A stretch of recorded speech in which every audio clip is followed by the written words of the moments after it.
Hello student, पीके academic classes में आपका स्वागत है। मैं पीके पांडे आज आपको पढ़ाऊंगा गोली दर्पण से प्रतिबिंब बनाने के नियम क्या होते हैं।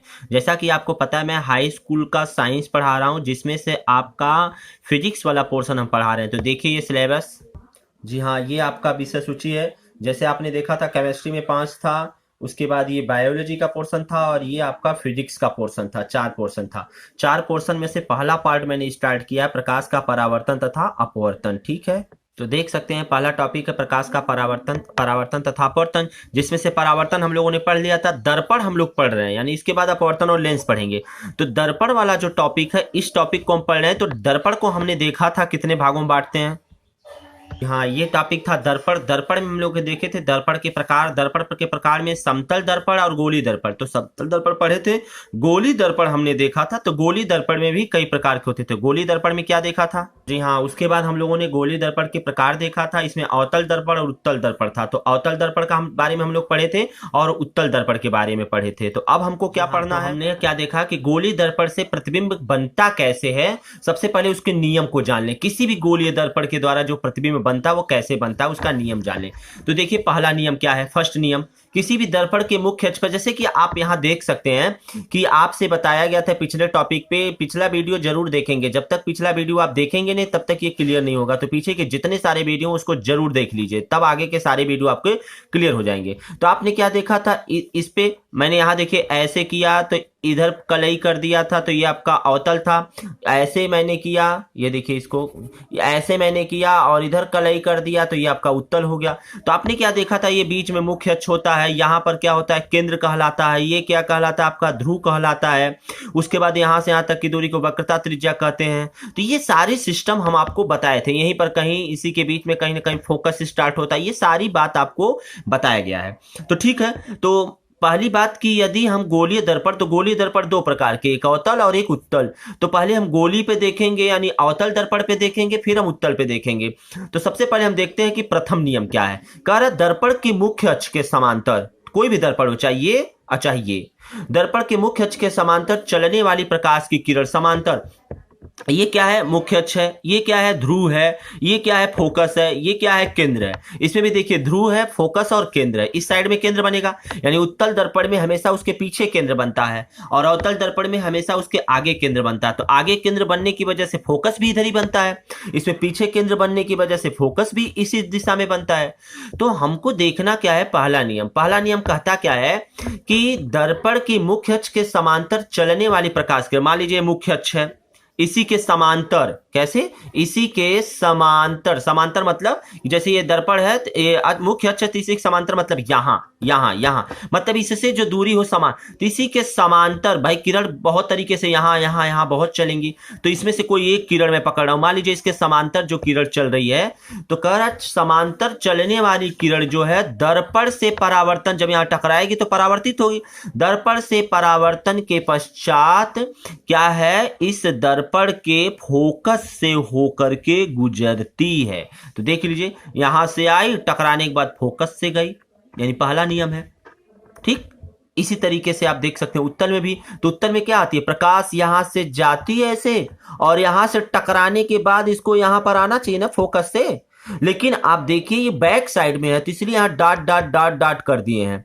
इसका मतलब इधर न बना करके, अगर इसी रेखा को हम देखिए ऐसे किए हैं, इसी रेखा को अगर हम रियल में अगर भाई डॉट डॉट लिखने का मतलब ये आपका आभासी है, जो कि हमको मिल नहीं रहा। और ये देखिए इस तरीके से लिखने का मतलब ये हमको दिखता है, ये हमको दिखता नहीं है।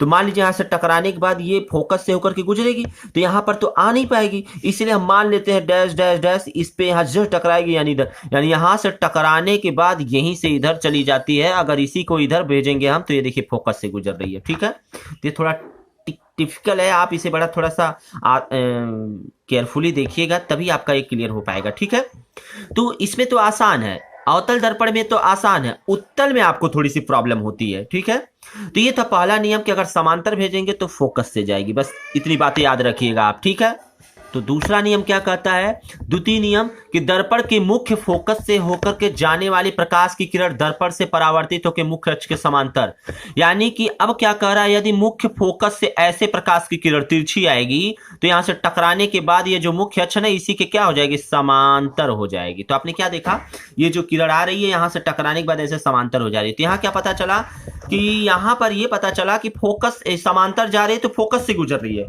तो दूसरा नियम क्या कर रहा है कि यदि फोकस से जाएगी तो समांतर हो जाएगी।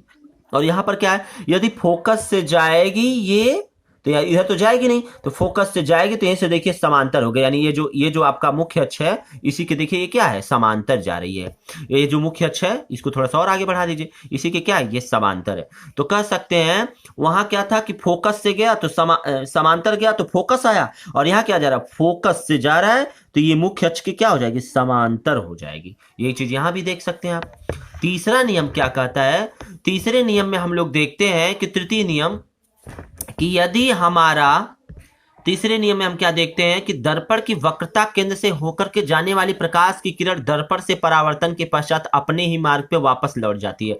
जैसे मान लीजिए प्रकाश की किरण अभी तक तो समांतर गई थी, फोकस से आई, फिर फोकस से गई थी, समांतर गई, अब ये देखिए केंद्र है।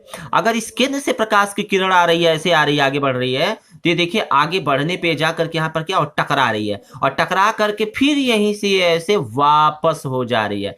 यानी कि वक्रता, ध्यान दीजिएगा, वक्रता केंद्र से यदि प्रकाश की किरण जाती है तो दर्पण से टकराने के बाद उसी मार्ग पे फिर वापस आ जाती है। देखिए दर्पण से टकराने यानी परावर्तन के पश्चात अपने ही मार्ग पर वापस लौट जाती है। इसमें देखिए ये आ रही है ऐसे, कहीं ना अपने केंद्र से जाएगी तो डॉट डॉट डॉट किया गया इधर, तो ये देखिए डॉट डॉट डॉट, फिर यहां से टकराने के बाद फिर ये वहां से, तो इसका मतलब यहीं से आया ये और यहीं से टकरा के वापस हो गया। तो इसी देखिए ये वाला तो नहीं दिखाएंगे तो भी काम चल जाएगा, देखिए ऐसे, क्योंकि इधर डॉट डॉट है, बट हमको आपको समझाने के लिए ऐसा करना पड़ रहा है, देखना है ना, यहीं से आने के बाद यहीं से वापस चल जाएगी। कैसे आपको पता चला, तो जब इसको पीछे बढ़ाएंगे तभी पता चलेगा कि एक केंद्र से गुजर रहा है। ये तो ऐसे भी हो सकता था, लेकिन यही इसका सही डायरेक्शन है। ठीक है, तो ये हो गए आपके 3 नियम जी। अब हमारा टॉपिक है गोलीय दर्पण से प्रतिबिंब का बनना, यानी गोलीय दर्पण से प्रतिबिंब बनता कैसे है। अभी आपने नियम जाना कि उसको कैसे बनाया जाता, अब क्या करना, बनना। तो सबसे पहले गोलीय दर्पण में 2 आते हैं, एक अवतल दर्पण, एक उत्तल दर्पण। तो सबसे पहले हम पढ़ेंगे अवतल दर्पण द्वारा प्रतिबिंब का बनना, यानी अवतल दर्पण यदि इस प्रकार से अवतल दर्पण रखा है इस प्रकार से, तो इसके कारण प्रतिबिंब कहां बनता है। और उत्तल दर्पण यानी इस प्रकार से, यदि उत्तल दर्पण है, ये उत्तल दर्पण इस प्रकार से रखा है, तो इसके द्वारा प्रतिबिंब कैसे बनता है, ये चीजें हम आपको बताने वाले हैं। तो सबसे इंपॉर्टेंट आपका है अवतल दर्पण द्वारा, ये मोस्ट इंपॉर्टेंट है। उत्तल में तो 2 बनते हैं, अवतल में याद रखिएगा, अवतल में 6 प्रकार से बनते हैं और उत्तल में 2 प्रकार से बनते हैं। इन्हीं चीजों को हम समझाने चले। तो पहला हमारा हेडिंग है अवतल दर्पण द्वारा प्रतिबिंब का बनना, यानी अवतल दर्पण से प्रतिबिंब कैसे बनता। तो आइए जरा हम देखते हैं अवतल दर्पण से प्रतिबिंब बनता कैसे है। ठीक है, आइए जी हाँ, सबसे पहले ध्यान दीजिए। तो ये मान लीजिए आपका क्या है, ये देख सकते हैं कि सबसे पहले हम क्या पढ़ रहे हैं, अवतल के द्वारा। क्या पढ़ रहे हैं, अवतल के द्वारा। तो अवतल के द्वारा पढ़ रहे हैं यानी अवतल दर्पण। तो सबसे पहले अवतल दर्पण बनता कैसे, यानी कि ऐसे आपका अवतल दर्पण बनता है। तो इधर कलई किया गया रहता है, ऐसे ये इस प्रकार से ये कलई किया गया है, इधर चिकना रहता है। तो आप देख सकते हैं ये बीचों बीच से यहाँ से एक अक्ष खींच देते हैं, ऐसे ये खींच दिए, तो ये आपका क्या है, ध्रुव है। इसको थोड़ा सा और आगे खींच दीजिए ऐसे, और ऐसे खींचते खींचते खींचते अनंत तक जा सकते हैं। क्या जा सकते हैं, यहाँ पर अनंत तक जा सकते हैं। ये देखिए यहाँ पर कहीं ना कहीं इसका क्या होगा, केंद्र होगा, और यहाँ पर कहीं ना कहीं इसका क्या होगा, फोकस होगा। तो ध्यान दीजिए, अब हम इस बात को जरा फोकस करने चल रहे हैं। कह रहा है कि यदि सबसे पहली बात, यदि मुझे इस पे प्रतिबिंब निकालना है, तो किसी भी शीशे का, ये कि शीशा है अगर, तो आप देखते होंगे ये समतल दर्पण अगर है तो आपको यहाँ खड़ा होना पड़ता है, खड़ा होना पड़ता है। तो आपका चेहरा ऐसे कुछ होता है, या हाथ होता है, ये पैर होता है। ठीक है, तो इस कंडीशन में बार बार चित्र बनाना फिजिक्स में उचित नहीं है। इसीलिए इसके सामने सबसे पहले ये क्या है, वस्तु है, कोई भी वस्तु जो रखें, तो वस्तु को फिजिक्स में दिखाने के लिए हमेशा तीर, यानी इस तरीके से तीर द्वारा दिखाया जाता है, ये तीर। इस तीर के ऊपर ए लिखा जाता है और यहाँ क्या लिखा जाता है, बी। इस तरीके से ये जो है इसको वस्तु कहा जाता है। ठीक है, ध्यान रखिएगा। तो सबसे पहले इस दर्पण के सामने हमको वस्तु रखना पड़ेगा। तो याद रखिएगा, इस दर्पण के सामने वस्तु ऐसे थोड़ी ना कि जहां मर्जी वहीं रख दें, यहाँ रख दें। तो दर्पण के सामने वस्तु रखने का कंडीशन है भाई, इतना सारा लंबा इतना रास्ता है तो कहाँ रख सकते हैं। तो सबसे पहले आप देख सकते हैं कि मान लीजिए अनंत पे यहां कहीं रखा गया है। क्या रखा गया है, यहां पर कोई रखा गया है वस्तु। अब क्या है, खिसकते खिसकते खिसकते अनंत और इस वक्रता केंद्र के बीच में मान लीजिए यहां पर कहीं रख दिया गया। ठीक, उसके बाद मान लीजिए कोई यहां पर न रख करके कोई इसी वक्रता केंद्र पे भी रख दे, तो भाई यहां से लेकर इनके बीच में कहीं भी रख सकते हैं ये। अब क्या कह रहा कि मान लीजिए वक्रता केंद्र पर आप ले जाकर ऐसे रख दीजिए, ऐसे वक्रता केंद्र पे रख दीजिए, तब यानी केंद्र पे रख दीजिए, तो क्या होगा, इसके द्वारा प्रतिबिंब कैसा बनेगा। अरे भाई आप देखते हैं समतल दर्पण में जितना नजदीक आते हैं प्रतिबिंब आपका इतना क्लोज आता रहा, जितना दूर जाते हैं देखिए कैसा दिख। तो आप साफ से दूर से देखते हैं तो साफ दिखता है, नजदीक आते तो धुंधला दिखने लगता है। तो इसका मतलब दूरी के ऊपर इफेक्ट करता है ना। तो उसी प्रकार से यहां भी दर्पण है तो इसमें भी तो इफेक्ट करेगा। तो सबसे पहले मान लेते हैं अनंत पे है, यानी नंबर 1 हो गया। दूसरे नंबर पे मान लेते हैं अनंत और केंद्र के बीच में है, दूसरा नंबर हो गया। तीसरे नंबर पे मान लेते हैं कि वक्रता केंद्र पे है। चौथे नंबर पे केंद्र और फोकस के बीच में यहां पर कहीं है प्रतिबिंब वस्तु, तो मान लीजिए चौथे नंबर पे हो गया। पांचवा नंबर मान लीजिए इसी पे कहीं फोकस पे हो जाए तो ये पांचवा नंबर हो गया। छठवां नंबर इस फोकस और ध्रुव के बीच में मान लीजिए कहीं ऐसे हो जाए तो ये हो गया छठवां नंबर। तो आप देख सकते हैं कि अवतल दर्पण द्वारा जो प्रतिबिंब बन रहा है वस्तु को 6 जगहों पे हम रखेंगे तो प्रतिबिंब इसका बन सकता है। आप कहेंगे सर 6 ही क्यों रख सकते हैं, यहां रख दीजिए, यहां रख दीजिए। तो भाई यहां रखेंगे तो इनके इनके बीच में आएगा ना, यहां रखेंगे इनके बीच में, कहीं भी आप चाहिए तो रख दीजिए, ये जरूरी नहीं कहीं पर रखिए, इनके बीच में यहां यहां यहां यहां कहीं भी रख दीजिए। यहां रखना है इनके बीच में तो इनके बीच में यहां यहां यहां कहीं भी। तो इसका मतलब बीच में इसलिए कहा जा रहा है कि पहला अनंत पे होगा, दूसरा अनंत और वक्रता केंद्र के बीच में होगा यानी अनंत और सी के बीच में होगा, तीसरा कह रहा है कि सी पे होगा, चौथा कह रहा है सी और एफ के बीच में होगा, उसके बाद पांचवा कह रहा है कि एफ पे होगा और छठवां कह रहा है एफ और पी यानी ध्रुव के बीच में होगा। इसी कंडीशन को हम आपको समझाने चल रहे हैं। जी ध्यान दीजिए। तो अवतल दर्पण द्वारा जो प्रतिबिंब का बनना है उसको सबसे पहले अवतल दर्पण द्वारा बने हुए प्रतिबिंब की स्थिति, सबसे पहले उसकी स्थिति कहाँ होनी चाहिए, उसका आकार कैसा होता है और उसकी प्रकृति कैसी होती है। याद रखिएगा, प्रकृति कैसी होती है, आकार कैसा होता है और ये स्थिति कैसी होती है। इस तरीके से पूरी इसकी स्थिति मतलब वो है कहाँ, रखा कहाँ गया है। स्थिति का मतलब रखना, आकार का मतलब कि वो कैसा है, मोटा पतला दुबला लंबा, ये आकार बताता है। और प्रकृति का मतलब होता है कि उसका स्वभाव कैसा है, मतलब धनात्मक है कि ऋणात्मक है कि बहुत बदमाश है कि बहुत अच्छा है, ये सारी चीजें इसमें देखना पड़ता है। तो 3 चीजें आप याद रखिएगा, स्थिति, आकार और प्रकृति। तो अब ध्यान दीजिए, अवतल दर्पण द्वारा बने प्रतिबिंब की स्थिति पहले क्या होनी चाहिए, आकार कैसा होना चाहिए और प्रकृति कैसा होना चाहिए। ये दर्पण व वस्तु के बीच यानी दर्पण जो भी दर्पण ये रखा गया है और वस्तु जो भी ये वस्तु देखिए रखा गया है ए बी, ये ए बी वस्तु है तीर के द्वारा दिखाया गया है, कि बीच की दूरी पर निर्भर करता है, यानी उनके बीच की दूरी पर। तो दूरी को देखिए 6 प्रकार से बांटा गया, अनंत पे, ये देखिए अनंत पे, फिर अनंत और इसके बीच में दूसरे नंबर पे, फिर केंद्र पे, फिर केंद्र और फोकस के बीच में, फिर इसके बाद फोकस पे, फिर फोकस और ध्रुव के बीच में 6, यानी 6 प्रकार से। तो लिख सकते हैं 6 स्थितियों में प्रतिबिंब, मतलब इस स्थितियों में जो प्रतिबिंब है वो 6 प्रकार से बनते हैं, किसमें, अवतल दर्पण द्वारा। तो अवतल दर्पण द्वारा जो प्रतिबिंब बनने का कंडीशन है, आइए जरा उसको बारी बारी से हम देखते हैं। तो आप यहां देख सकते हैं कि हमने क्या लिखा, अवतल दर्पण द्वारा भिन्न भिन्न स्थितियों में प्रतिबिंब कैसे बनता है। पहले क्रम लिख दिया हूं कि कितने क्रम होंगे, तो 6 क्रम होंगे।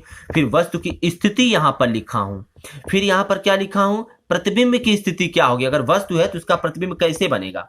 उसके बाद आकार लिखे हैं, उसके बाद प्रकृति लिखे हैं, ठीक है, यानी स्थिति कैसी है, आकार कैसा है, प्रकृति कैसी है। तो स्थिति यानी पहले वस्तु रखेंगे तो उसका द्वारा जो प्रतिबिंब बनेगा, तो सबसे पहले वस्तु की स्थिति ली जाती है, तो प्रतिबिंब कहां बनेगा, उसकी स्थिति। उसके बाद इस जो प्रतिबिंब बनेगा उसका आकार कैसा होगा, उसकी प्रकृति कैसी होगी, और यहाँ किरण आरेख दिखाया गया है। तो ध्यान दीजिएगा, सबसे पहले कंडीशन पे पहले मैंने लिखा हूं अनंत पे, दूसरे नंबर पे अनंत तथा वक्रता केंद्र के बीच में, तीसरे नंबर पे मैंने लिखा है सी पे मतलब केंद्र पे, चौथे नंबर पे हमने लिखा है सी तथा एफ के बीच में। इसी प्रकार से 5वें नंबर पे हमने लिखा है यफ पे, 6वें नंबर पे लिखा है यफ और पी के बीच में, शॉर्टकट लिखा गया है, इसका नाम एफ मतलब फोकस, एफ और पी मतलब फोकस और ध्रुव। ठीक है, तो इस पे अगर हो तो उसका क्या बनता है, तो आइए जरा इसको हम देखते हैं। जी, अवतल दर्पण द्वारा प्रतिबिंब का निर्माण कैसे होता है, फॉर्मेशन ऑफ कॉनकेव मिरर। तो देख लीजिए, इसके द्वारा 6 स्थितियां बनती है जो कि मैंने आपको बता दिया। पहली स्थिति, जब वस्तु की स्थिति अनंत पे हो, ध्यान दीजिएगा, अनंत दूरी पे रखा हो, तब क्या बनेगा। मान लीजिए ये आपका दर्पण है, ये अनंत है, इस पे कोई वस्तु हमने रख दिया, इस वस्तु का नाम है ए बी। ठीक है, तो ध्यान दीजिएगा, इस वस्तु पे जब मैंने रखा तो इस पे कैसे बनेगा, तो कह रहा अनंत दूरी पर स्थित वस्तु पे चलने वाली प्रकाश की किरण परस्पर समांतर होती है। जब भी अनंत से कोई प्रकाश की किरण आएगी वो हमेशा समांतर होगी। तो जब समांतर मतलब मुख्य अक्ष के समांतर होगी, वो जाकर के यहाँ टकराएगी। तो कह रहा हमेशा समांतर होती है, जो परावर्तन के पश्चात मुख्य फोकस से होकर के जाती है। तो हमेशा टकराने के बाद फोकस से ही गुजरे। असमांतर आप जानते हैं फोकस से। तो यहाँ देखिए, अगर ऊपर से एक किरण ले लें तो यहाँ से टकराने के बाद यहाँ आई, आगे बढ़ी, ठीक, और नीचे से अगर एक ऐसे ले लेते, यहां से टकराने के बाद यहां गई, आगे बढ़ाएंगे तो ध्यान दीजिएगा, इसको आगे बढ़ाएंगे, इसको आगे बढ़ाएंगे तो भाई इसके द्वारा जो प्रतिबिंब बनता है वो अनंत पे ही बनता है। देखिए इसी के जस्ट नीचे है, देखिए ऊपर की तरफ ए भी है, इसी के नीचे जस्ट देखिए बना हुआ है, देख रहे हैं ना आप प्रतिबिंब कैसा बन रहा है। तो ये कंडीशन है इसका, यानी उसी पे जस्ट बनता है। तो क्या दिख रहा है, अतः वस्तु का प्रतिबिंब मुख्य फोकस पर बनता है। वस्तु का जो प्रतिबिंब होता है वो मुख्य फोकस पे बनता है। मुख्य फोकस कहाँ है, यानी इसी पे जाके बन जाएगा। तो इसका मतलब वास्तविक होगा, उल्टा होगा तथा बिंदु का आकार होगा। मतलब ये आपका अगर वस्तु है, बहुत लंबा सा वस्तु है, मान लीजिए खूब बड़ा सा ए बी वस्तु है आपके पास, वह अनंत है यहाँ पर, ये तो पास में दिखाया गया बहुत। तो यहाँ जब प्रकाश की किरण आएगी तो सब समांतर समांतर आने के बाद टकराई, आने के बाद टकराई, तो आप देख सकते हैं यहाँ पर टकराई, जहां पर मिलती है दोनों किरण वही प्रतिबिंब होता है। तो बताया भी गया प्रतिबिंब के डेफिनेशन में कि जब प्रकाश की किरण परावर्तन के पास जिस बिंदु पे मिलती है वही उसका प्रतिबिंब होता है। तो देखिए परावर्तन के बाद जिस बिंदु पे यहाँ पर मिली तो यही इसका प्रतिबिंब हो गया। ये देखिए प्रतिबिंब है, तो प्रतिबिंब इतना बड़ा था ये वस्तु, और प्रतिबिंब कैसा मिला, एक बिंदु। तो कह रहा है कि सबसे पहली बात कि वास्तविक मिलेगा। वास्तविक मतलब ये कि इसको देख सकते हैं हम। उल्टा मिलेगा, यानी इसी के जैसा उल्टा मिलेगा, और बिंदु के आकार का मिलेगा। देखिए बिंदु, बिंदु में उल्टा सीधा तो देखा नहीं जा सकता, पट कह रहा है। ठीक है, ये इस कंडीशन है। अगला फैक्ट क्या कह रहा है, दूसरा कह रहा है आपका कि जब वस्तु अनंत और वक्रता यानी कि अनंत यानी इनफाइनाइट और सी के केंद्र के बीच में हो। तो ये देखिए दर्पण है, तो यहां पर कहीं ना कहीं dash dash dash dash dash, यहां पर कोई ना कोई अनंत है। तो अनंत और सी के बीच में यहां पर कोई वस्तु हमने ले लिया, ए बी वस्तु ले लिया। तो एक चीज और मैं आपसे बताना चाह रहा हूं, जरा ध्यान दीजिएगा।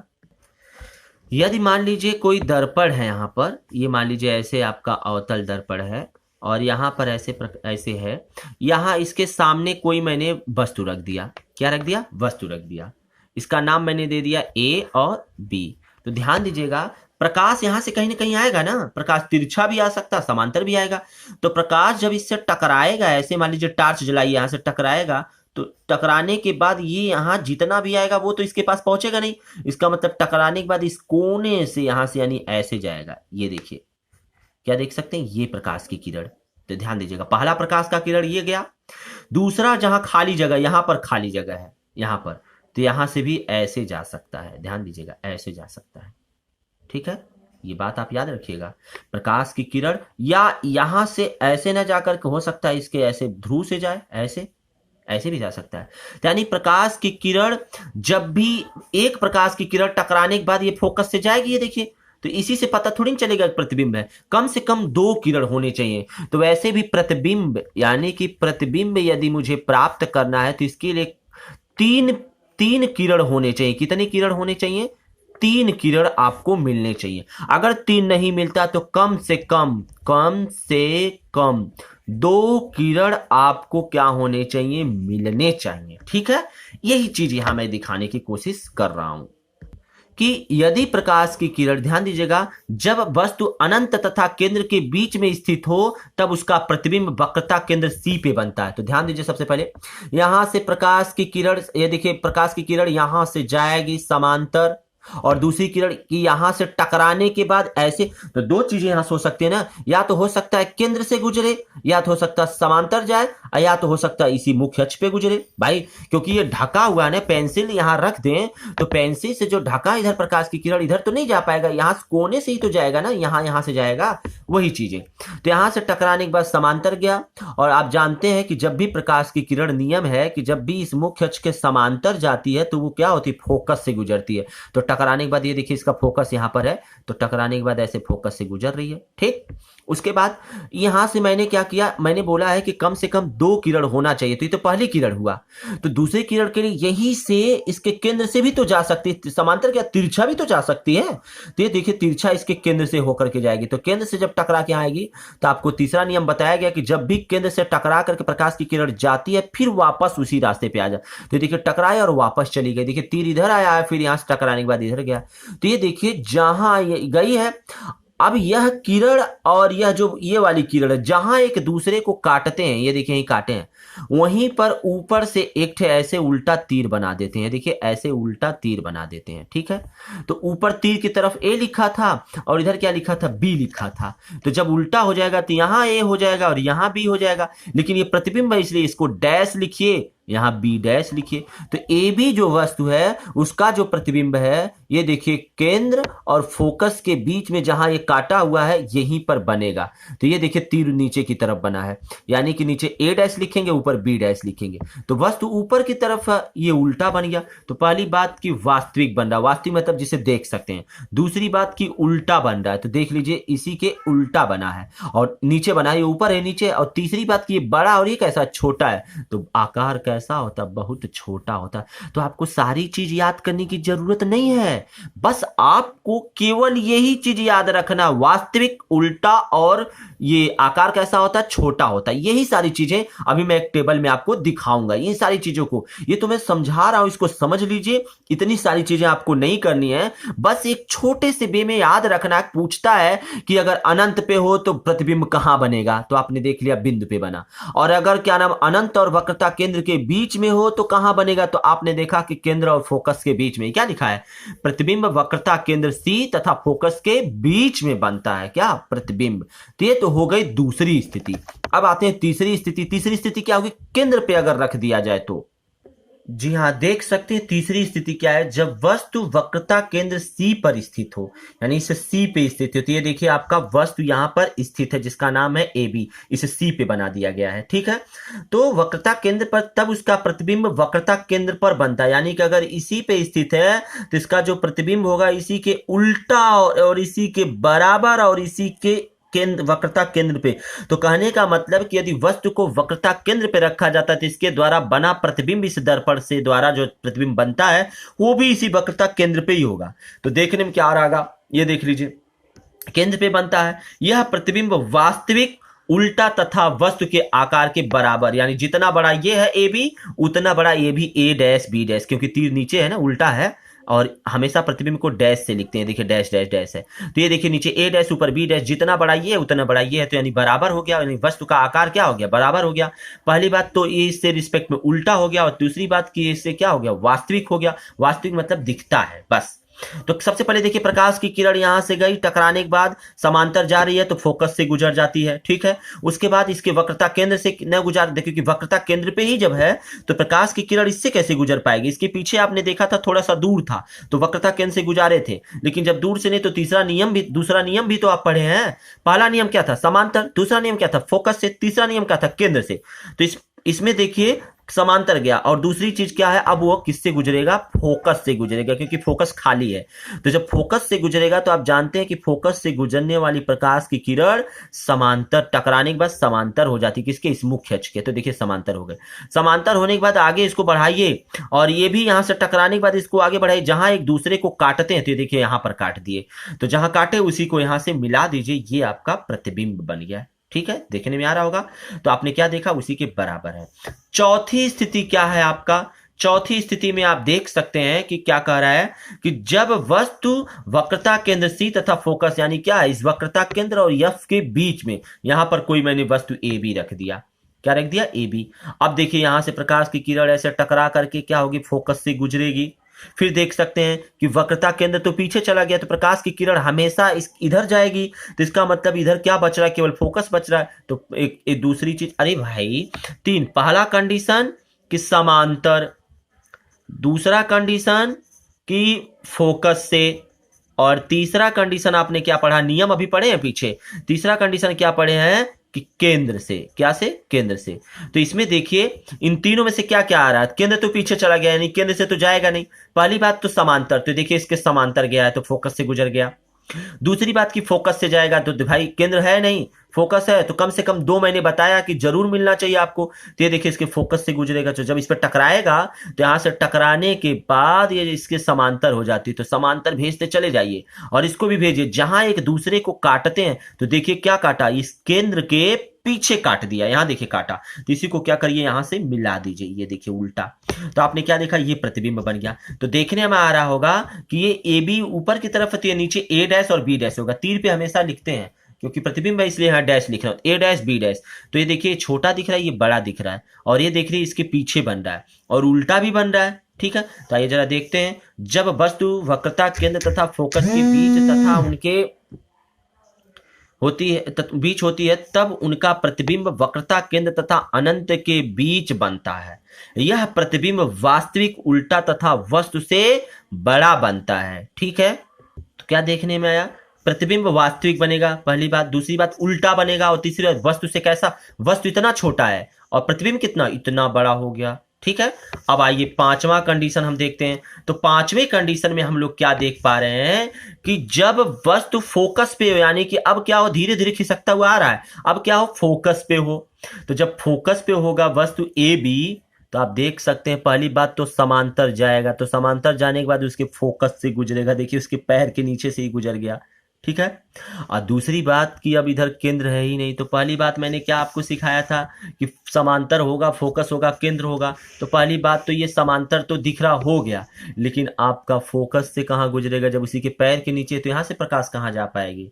इसका मतलब न समांतर से जा पा रहा, न केंद्र, तो यहाँ आ गया, न केंद्र से जा पाएगा प्रकाश की किरण, समांतर से तो गया, और नहीं फोकस से जा पाएगा। तो इसका मतलब एक ही किरण से तो आपका निष्कर्षण निकल नहीं पाएगा प्रतिबिंब का, क्योंकि प्रतिबिंब बनने के लिए कम से कम 2 किरण जरूर होने चाहिए। तो दूसरा किरण का एक ऑप्शन बचता है कि उल्टा केंद्र से प्रकाश की किरण भेजिए। ऐसे देखिए केंद्र से प्रकाश की किरण, जब केंद्र से प्रकाश की किरण इसी से टच करते हुए भेजेंगे तो ये यहां जहां टकराएगा, टकराने के बाद इसको भेजिए, मतलब प्रकाश की किरण यहां से इधर आया और यहां से इस पे इधर भेजे टकराने के बाद। तो क्योंकि ये देखिए इसलिए मैं इधर भेजा हूं, इसी को बैक करके देखेंगे तो केंद्र पे मिलेगा, तो कभी कभी इसकी भी जरूरत पड़ जाती है। तो बैक करके भेजेंगे तो ये देखिए कहीं मिलेगा ही नहीं, देखिए कहीं मिल रहा है एक दूसरे से, नहीं ना, यानी अनंत पे। तो कहने का मतलब इसके द्वारा जब फोकस पे वस्तु होता है तो उसके द्वारा जो प्रतिबिंब बनता है वो अनंत पे बनता है, यानी दिखबे नहीं करता है। तो देखिए वस्तु क्या होगा, वास्तविक होगा, उल्टा तो, अरे भाई अवतल दर्पण में एक बात आपसे बता दूं कि अवतल दर्पण में हमेशा जो प्रतिबिंब होता है वो हमेशा उल्टा ही बनता है, हमेशा उल्टा बनेगा। तो पहली बात ये तो आपको ऑलरेडी याद होना चाहिए, और दूसरी चीज वास्तविक बनेगा तो वास्तविक भी आपको याद होना चाहिए और उल्टा भी याद होना चाहिए। बात सिर्फ इसी पे, यही घट बढ़ रहा है, कभी छोटा कभी बड़ा हो रहा है। देखिए वस्तु से बहुत बड़ा होगा, जब अनंत पे बनेगा तो बहुत बड़ा होगा कि नहीं होगा, अब ये सी बात, बहुत दूर जाके मिलबे नहीं करेगा ये, तो अनंत पे बनेगा तो वस्तु बड़ा होगा ही, तो क्योंकि अनंत तो दूर होता है, ये बड़ा होता ही है। तो कहने का मतलब कि एक चीज मैं आपसे और कहना चाह रहा हूं कि यदि आप वीडियो को देख रहे हैं तो अंत तक देखते जाइए, तभी आपको क्लियर आएगा। आप क्या करते हैं कि वीडियो को देखते हैं, भगाते चले जाते हैं, पुश करते चले जाते हैं, वीडियो लंबा है, छोटा है, अरे भाई पढ़ना है, आप 10th में है, यदि आपको क्लास ज्वाइन करना है, पढ़ना है अच्छे से, तो आप आराम से उसको पढ़ सकते हैं, जरा सा भी कोई प्रॉब्लम नहीं होगी। बस आप रेगुलर वीडियो देखते चलिए तो आपको समझ में आएगी। जब वीडियो भगाएंगे तो बीच में क्या पढ़ाया गया आपको खुद नहीं समझ में आएगा। ठीक है, तो आप नोट्स भी बना सकते हैं और अच्छे से इसे लगा भी सकते हैं। अब आइए छठवां कंडीशन हम देख रहे हैं, हमारा छठवां पॉइंट क्या कह रहा है। छठवां पॉइंट ये कह रहा है कि जब वस्तु क्या हो, फोकस और ध्रुव के बीच में हो, तो देखिए यहां पर कोई वस्तु ए बी मैंने ले लिया, बीच में हो, जब वस्तु फोकस तथा ध्रुव बीच के बीच में हो तो उसका प्रतिबिंब दर्पण के पीछे बनता है। कहां बनता है, दर्पण के पीछे बनता है। तो देख सकते हैं, सबसे पहले मान लीजिए यहाँ पर कोई वस्तु है, तो पहली बात तो समांतर जाएगी, तो समांतर जाएगी तो फोकस से गुजरेगी, तो फोकस कहाँ है, यहाँ है, गुजार दीजिए। दूसरी बात कि केंद्र पीछे है, ये और तो फोकस से तो जा नहीं सकती, तो एक काम करिए, केंद्र इधर गई। अब क्या करते हैं, इसके यहां से हम भेजते हैं, केंद्र से भेजते हैं दूसरी किरण। पहली किरण तो यहाँ आ गई, दूसरी किरण जब केंद्र से भेजेंगे तो टकराने के बाद यहाँ आएगी। ये देखिए बहुत दूर जा रहा है, यहाँ मिल ही नहीं रहा है कहीं।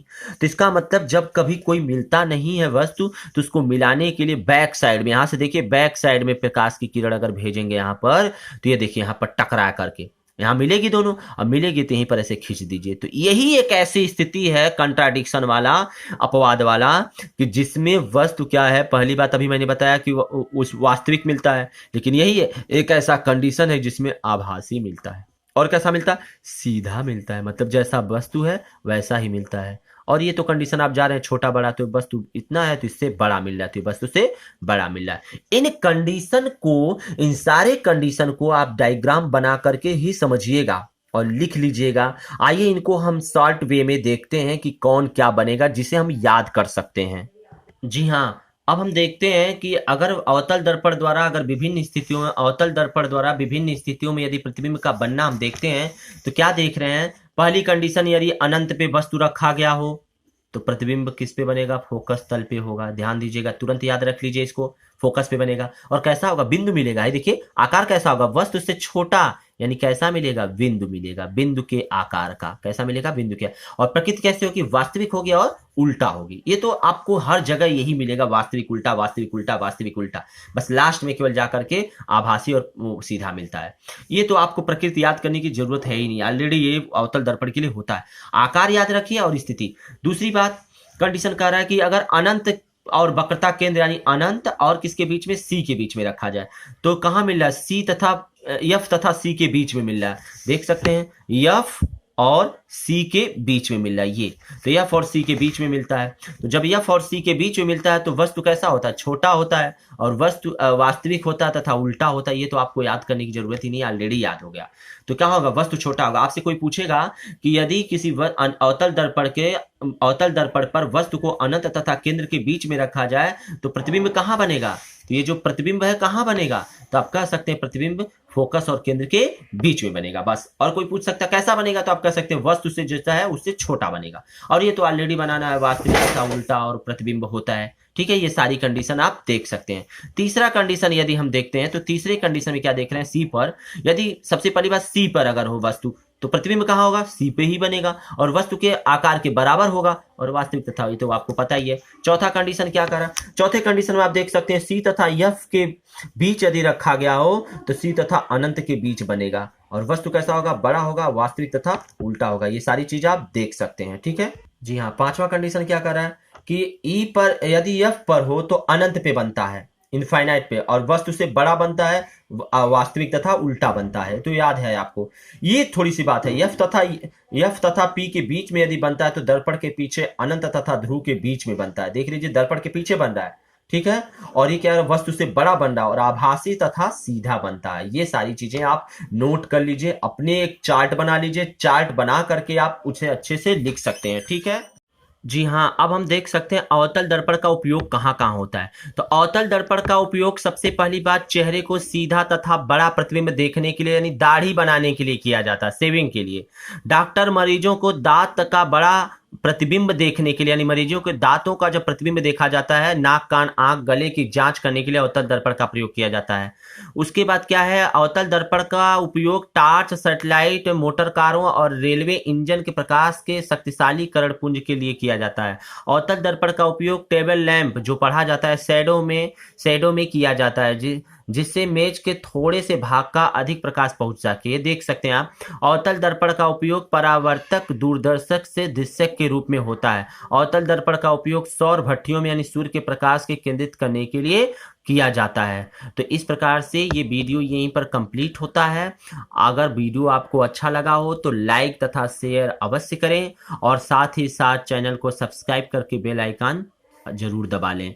और नेक्स्ट वीडियो में मैं आपको पढ़ाऊंगा उत्तल दर्पण के द्वारा प्रतिबिंब कैसे बनता। तो आज मैंने आपको पढ़ाया है कि अवतल दर्पण से प्रतिबिंब कैसे बनता। बहुत ही इंपॉर्टेंट वीडियो है, आप पूरा वीडियो अंत तक जरूर देखिएगा और इसके पीछे के वीडियो को देखना एकदम ना भूलें। आप देखिए, किसी भी चीज को करने के लिए सबसे पहली बात ये होता है कि हम उसमें मन लगाएं, दिल लगाएं। आप स्टार्टिंग में यदि इसको मन लगा करके काम करेंगे तभी आप उसमें सफल हो सकते हैं। आप ऐसे ही यूट्यूब मोबाइल देख रहे हैं, आपके पास बहुत सारे सिस्टम है, यूट्यूब पे जो चाहेंगे आप वीडियो देख सकते हैं। इसीलिए अपने आप को कंसंट्रेट करके जो वीडियो आप पढ़ रहे हैं, कंसंट्रेट करके पढ़ाई का ही फैक्ट लिया करिए, क्योंकि अभी आप हाई स्कूल से रिलेट हैं, इसकी वजह से आपको बहुत ज़्यादा मेहनत करनी है। तो आज के लिए बस इतना ही। धन्यवाद।